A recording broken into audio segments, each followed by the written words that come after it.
Now, for you folks at home, doing something like this, an exploration this complicated, is not just a linear process. It is filled with twists and turns and a lot of unpredictability. To get us here was quite a journey. We thought you might want to see what it was like for us the past 3 weeks. This is Jim Cameron's 35th dive to the Titanic. For this and every dive, he's gotten there on one of the Russian Mir subs, among the world's deepest diving manned submersibles. This time, it's different, because for the first time ever, the Mir is linked to the surface by a fiber optic cable. That cable is how we're bringing you this special broadcast. The descent takes more than 2 hours. Most Mir drops are for sleep. Not this one. The cable is a constant worry. It is among the most dangerous parts of the entire mission. If the cable breaks, it could tangle in the sub and take it to the bottom. Jim descends with archaeologist Mike Arbuthnot. His mission is to help Jim get video images for the historic record. I spoke with him before the dive. Titanic is going away. It's corroding as a result of Mother Nature.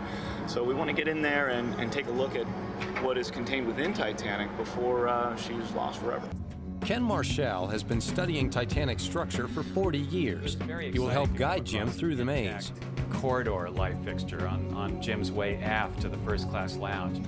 Don Lynch is a historian who knows the personal stories of the Titanic passengers. You know, Colonel Gracie is there, who was like everywhere throughout the whole sinking. I mean, he was heroic in that way. I mean, he one of those personalities a lot of people didn't like, but he was everywhere at once and making sure every woman he saw got into a lifeboat. Park Stevenson is an engineer who helps visualize Titanic's interiors. Well, the Marconi apparatus was the ship's means of talking to the outside world. Right up on me. He's got the experts, the technology, and one of the most experienced deep submersible crews in the world. Bits of the technology were developed separately for 9 months before the expedition began, but it wasn't until 3 weeks ago that Jim and his team could finally assemble and test the system with the Keldish's Mir submersibles. No one knew whether it would work. The first thing was to get down to the wreck and test the communications. It's a 2.5-hour descent that Jim has done many times, but never with a 15,000-foot tether of fiber optic cable. The cable from the sub joins one of the ship's inflatable boats, or ribs. The rib keeps aligned with the Keldysh and allows sound and picture to be transmitted back to Mission Control. To get those pictures back from inside the Titanic, there are 3 separate links which all have to function at the same time. It's a fantastic technical achievement. The piece that had never fully been tested before is the fiber optic link from submersible to surface. Making this work was an incredibly delicate operation and risky. The fragile optic fiber is wrapped in a casing with a 500-pound breaking strain. It was a double-edged sword. The cable was weak enough to snap easily if the 18-ton submersible jerks when taut.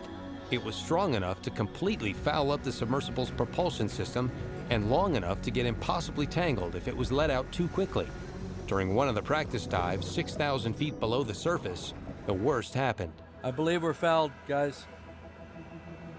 The cable looks like it's going up, but it could be looping over us like this. It's hard to say. We should be paying out by now, but we're not. This is not a good condition, Tolia. I think we made a mistake.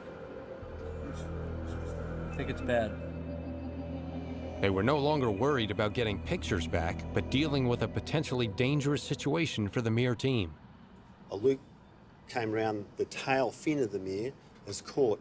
Now the cable won't necessarily break, and this is the dangerous part of this. It has a steel strength member. What happens if it bends, though, it'll attenuate the signal, so you lose communications, you lose video signal, but you're still hooked. Mission control, anybody? Mission control.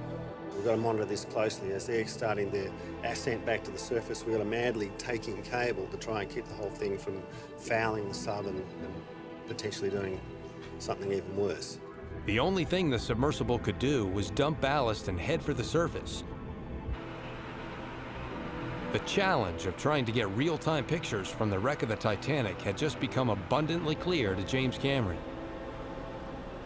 Well, we sort of made TV history up to a point, right up to the point that it went and we got a loop over us. somehow. I saw it on the tail camera. I saw it coming down. We tried to get out of the way, and I literally watched it come down, come right past the wing, and hook under the wing. Oh, we're screwed.